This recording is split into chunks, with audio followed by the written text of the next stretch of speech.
Today's lesson is going to be on applying free body diagrams. How do we use these free body diagrams to help us solve problems? First off, I'm going to introduce the concept of equilibrium. And then we're going to look at forces at an angle and what happens when the object is accelerated. Okay, so to start off, equilibrium. This is Newton's first law. Okay, remember Newton's first law says an object at rest stays at rest. Okay, so that's the first part of Newton's first law. So anytime an object is at rest, then the acceleration is going to be zero. The acceleration on both the x-axis and the y-axis. Okay, the second part of Newton's first law basically says that an object in motion stays in motion at a constant speed and in a straight line. Okay, and that basically corresponds to, constant speed and constant velocity. So at times you'll see this phrase, constant velocity, mentioned in the problem. Okay, that phrase, constant velocity, basically means that for all intents and purposes, the acceleration on this object is zero. Acceleration in the x direction, acceleration in the y direction. Okay, make sure it says constant velocity. If it says constant speed, you must understand that it's moving in a straight line. If it's not moving in a straight line, then again, I do have an acceleration and I can't just do set everything equal to zero. So as long as my acceleration is equal to zero, I can take all my vectors, okay, add them up either geographically or algebraically, and I should end up with zero. A zero vector basically being I end after I tip to tail all the vectors, I should end up exactly where I started. Algebraically basically implies that all the numbers on the x add up to zero, which means there must be some negatives, yes, and all the y's, when I add them up, add up to zero. Okay, so what happens when I have forces at an angle? Okay, remember, forces are vectors, okay, and like we've been working on since the beginning of the year, vectors at an angle have x and y components, okay, so I'm going to have to break my forces into these x and y components. Again, there's going to be a positive direction, so and a negative direction is the opposite, so make sure you choose that. If ever in doubt, just go with the standard. Up and to the right would be positive. Okay. Otherwise, the best direction is probably the direction of acceleration or the direction of velocity. So when I'm in equilibrium, okay, my acceleration vector is going to be zero, okay, or zero in the x direction, zero in the y direction. Okay, so I can break my vectors up into just x forces and y forces, okay, horizontal forces and vertical forces. Okay, in that case, since in the vertical axis, the up forces would be positive, the down forces would be negative. So I would basically have, the sum of my up forces minus the sum of my down forces must equal zero. Okay, or the way I usually describe it is the sum of my up forces must equal the sum of my down forces. Okay. Same thing with right and left. Okay, all the forces to the right must equal all the forces to the left. Okay, so here's an example. Okay, I have a 2.7 kilogram sign and it's hung from two cords at 45 degrees to the vertical as shown. Calculate the tension in the two cords. Now we've seen a similar problem in terms of drawing free body diagrams, so let's learn how to solve it now. Okay. There's basically 4 steps associated with using free body diagrams. Most of the problem solving techniques are pretty similar. Okay, we went through a similar process for projectiles. Okay, and we're going to go through this process here for forces and free body diagrams. Step 1 is always going to be just draw the free body diagram. Okay, we've been working on doing that and we're getting to be pretty good at it. We'll continue to get more practice though. Okay, step 1A, okay, it's not a requirement, but it's a good suggestion, is draw the direction of acceleration. Okay, if you know it. Okay, sometimes it's given in the problem, sometimes it's zero. Sometimes you can infer it from the problem. It doesn't matter if you get it wrong, but in terms of the direction. But if you do have a sense, I suggest drawing it. Okay. Step 2, okay, anything you have, any force that you have at an angle, okay, break that force into components, okay, sine theta, cosine theta, or if you don't have a value, at least write the formula down, okay, that my x component is going to be the x component is going to be the cosine times the magnitude, the y component is going to be the sine times the magnitude, okay. Notice in this picture, the 45 degrees is drawn to the vertical. I will always try to keep it at 45, give you the angle to the horizontal.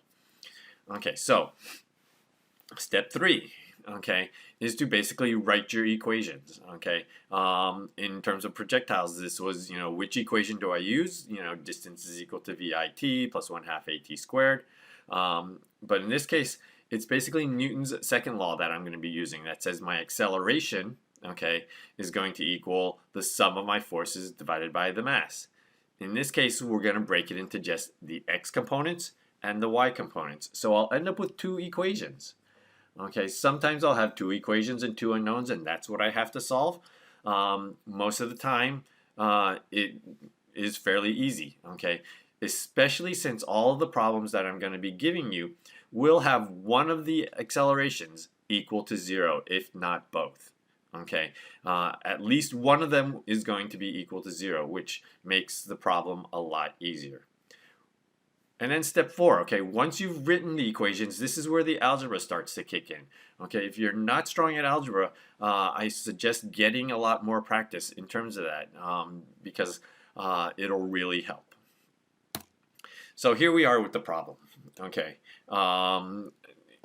And step 1, okay, draw the free body diagram. There's the dot, okay, there's the force of gravity. I know the formula for it, okay, the force of the earth on my sign is going to be the mass of the sign times g gravity.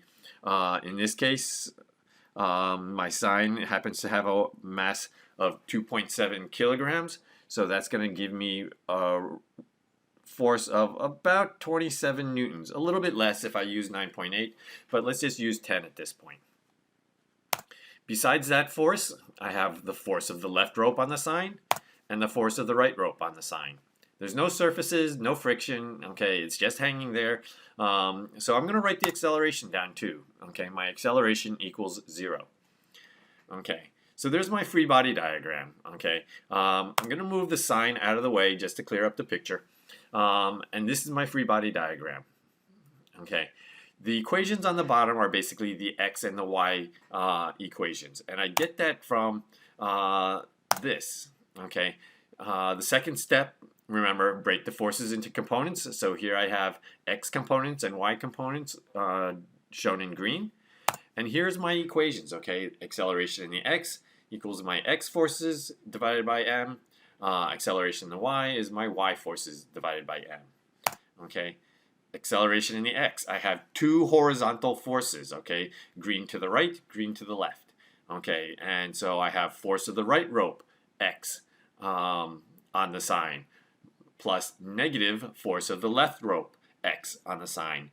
The left rope is negative because I've chosen the standard orientation of right and upwards as being positive.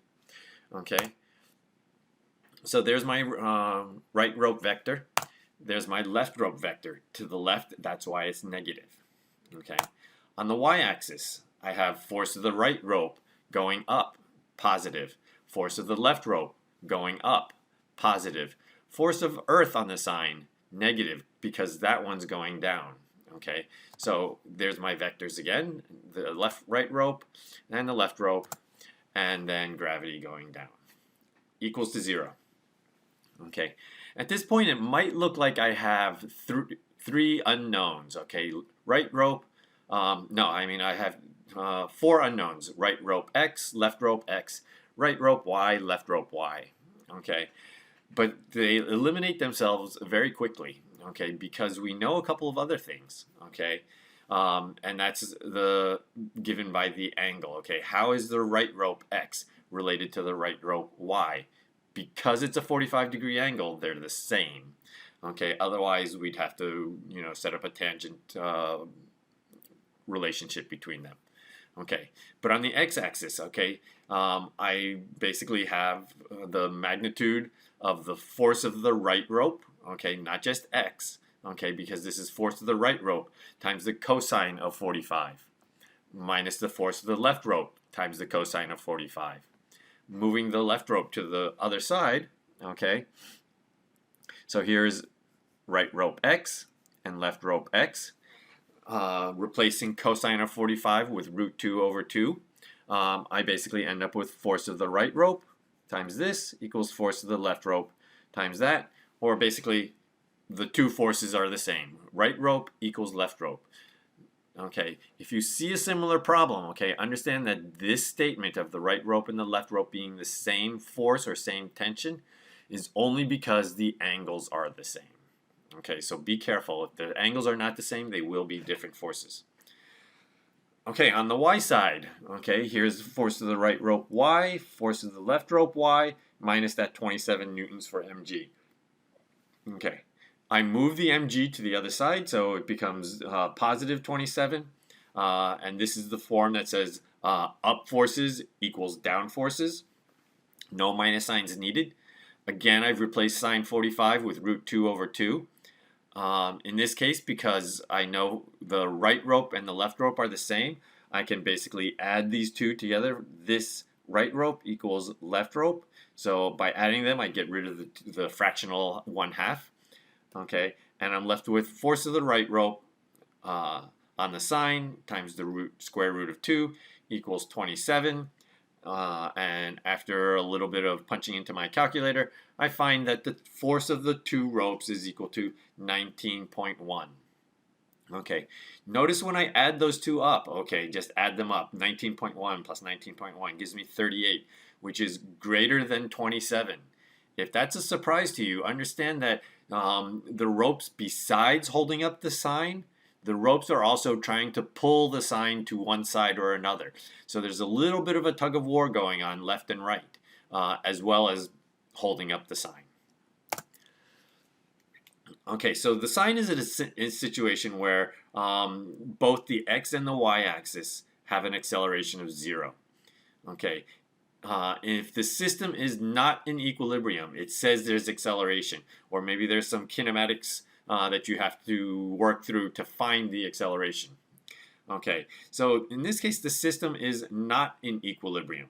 Okay, since the system is not in equilibrium, there's some sort of acceleration going on. There's a net force vector.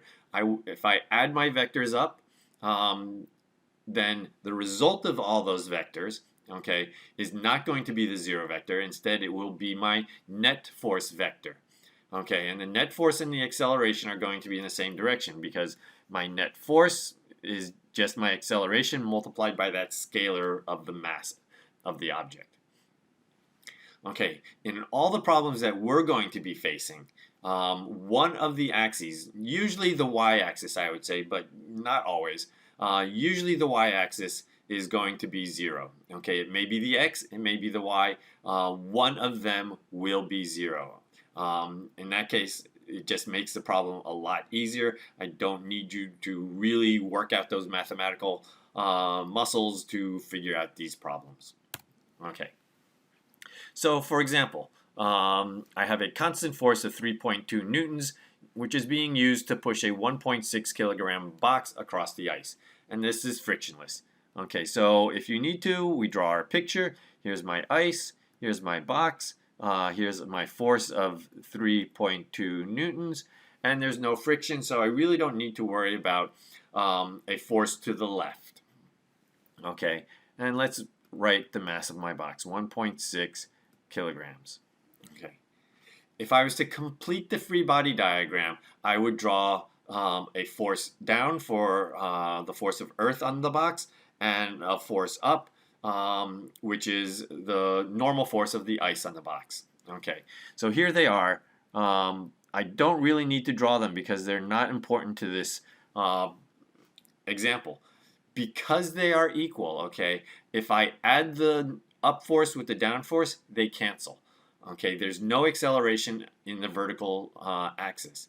They cancel, so I can basically add them together and forget about them because they've canceled each other out. It's the same thing as if I added 5 in this equation. Okay, if I had 5 minus 5 plus 3 equals x. Okay, I would just immediately cancel out the 5 and the minus 5 and just deal with the 3. Okay, so it's the same situation here. I don't really need the up and the down forces because they're not pertinent to this question. So, oh, I shouldn't have written that on top. So let's see if we can erase that. Okay, there we go. Let's erase that as well. So here I am. Okay, the acceleration is basically just my net force divided by mass. There's only one force now because I eliminated the up and down. And that's going to give me 3.2 divided by 1.6, or 2.0 meters per second squared. Okay, that doesn't help me much because I wasn't asking for acceleration. Okay, but I need acceleration to solve the rest of this problem. Okay, because what I have here, okay, is I have that my distance is equal to 61 meters. It was initially at rest, so VI equals 0 meters per second. And I really don't have another number. Okay, I don't have a V final because it's not listed. I don't have a time that's not listed. I don't have an acceleration yet. Okay, but I did calculate that acceleration. So now I have an acceleration of 2 meters per second squared. Okay, so there's the variables. How much time is required to move the box? That's what I'm actually trying to solve for. Okay, so plugging that into the equation, displacement is equal to VIT plus 1/2 AT squared. I find out that the time it takes to push this box 61 meters using a force of 3.2 newtons takes about 7.8 seconds. Okay, thank you very much.